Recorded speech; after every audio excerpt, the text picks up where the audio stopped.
Assalamualaikum warahmatullahi wabarakatuh. Perkenalkan, nama saya Meidi Cesaria Putri, NIM 72114181214 dari jurusan Akuntansi Rombel Universitas Negeri Semarang.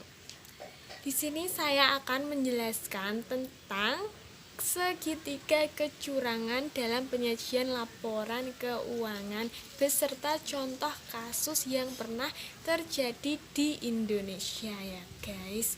Nah, apa sih yang dimaksud dengan segitiga kecurangan itu?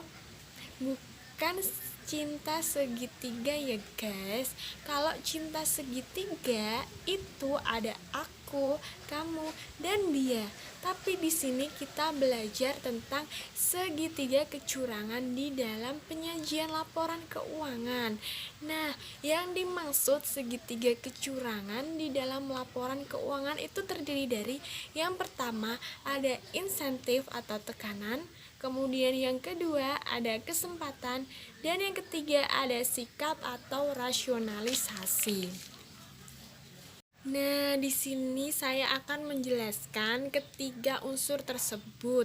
Apa sih yang menyebabkan hal itu bisa terjadi dan faktor apa saja yang mendorong hal tersebut bisa terjadi. Yang pertama ada insentif atau tekanan. Ya, yang dimaksud insentif atau tekanan ini adalah manajemen atau pegawai lain merasa ditekan untuk melakukan penyalah-sajian laporan keuangan. Nah, faktornya itu adalah manajemen itu ditekan untuk melakukan pinjaman atau persyaratan pelunasan utang. Nah, itu contohnya ya guys. Misalnya, saya ini perusahaan A. Nah, saya tuh punya utang yang banyak banget, misalnya 50 miliar gitu kan utang saya. Otomatis kan pihak bank atau investor itu kan nggak mau bekerja sama kita. Pihak bank nggak mau minjemin uang ke kita, dan investor itu nggak mau menginvestasikan dananya kepada kita. Nah, otomatis perusahaan A ini itu mensalah sajikan laporan keuangan tersebut guys, supaya utangnya itu menjadi lebih sedikit, sehingga pihak investor dan bank itu mau bekerja sama dengan perusahaan A ini. Nah, kemudian yang kedua adalah kesempatan. Nah, yang dimaksud kesempatan itu adalah manajemen atau pegawai lain itu memiliki kesempatan untuk mensalah sajikan laporan keuangan ini guys. Nah, faktor apa sih yang menyebabkan kesempatan itu bisa terjadi? Yang pertama itu adalah kurangnya pengawasan dari dewan direksi guys, sehingga pensalah sajian laporan itu mudah sekali disalah sajikan. Nah, kemudian yang kedua itu adalah staf akuntansi, akuntan publik yang setiap tahun itu cenderung berganti-ganti guys, enggak tetap kayak gitu. Nah, itu kan kesempatannya untuk masalah sajikan laporannya kan itu semakin banyak gitu guys.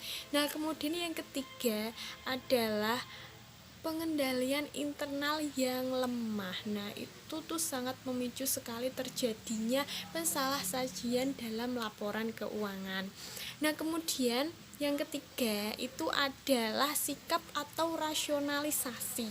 Yang dimaksud itu adalah sikap yang mendorong manajemen itu tidak jujur atau tidak rasional dalam meramalkan suatu kejadian seperti itu guys. Nah, misalnya itu faktor yang mendorongnya ya guys, misalnya nah itu tuh manajemen tidak rasional atau berlebihan dalam meramalkan sesuatu. Misalnya itu guys, misalnya kan perusahaan pada tahun 2008 itu permintaannya tuh banyak banget, misalnya 3000 itu masih kurang, persediaannya itu masih kurang. Nah, pada tahun 2009 itu manajemen itu meramalkan, wah ini pas 2008 itu 3000, banyak banget yang minat 3000 itu sampai kekurangan. Nah, manajemen itu meramalkan itu sampai kelewatan, misalnya sampai 9.000 kayak itu. Nah, padahal yang laku hanya cuma persediaannya itu cuma 6.000 guys. Nah, itu memicu pensalahsajian laporan keuangan.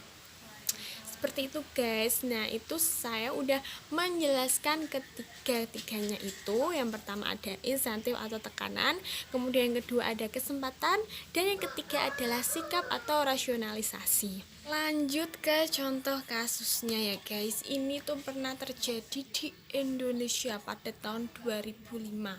Itu menimpa perusahaan PT Kereta Api Indonesia. Nah, pada tahun 2005 itu tuh terdeteksi adanya pensalahsajian laporan keuangan. Nah, PT KAI tersebut tuh mencatat keuntungan sebesar 6,2 miliar sebagai keuntungan. Tetapi jika diteliti, PT KAI tersebut tuh malah utang sebesar 63 miliar. Nah, ini kita akan membahas itu secara tuntas. Kenapa hal itu bisa terjadi gitu, guys? Yang pertama itu ya, guys, kurangnya pengawasan dari dewan direksi. Nah, kok bisa?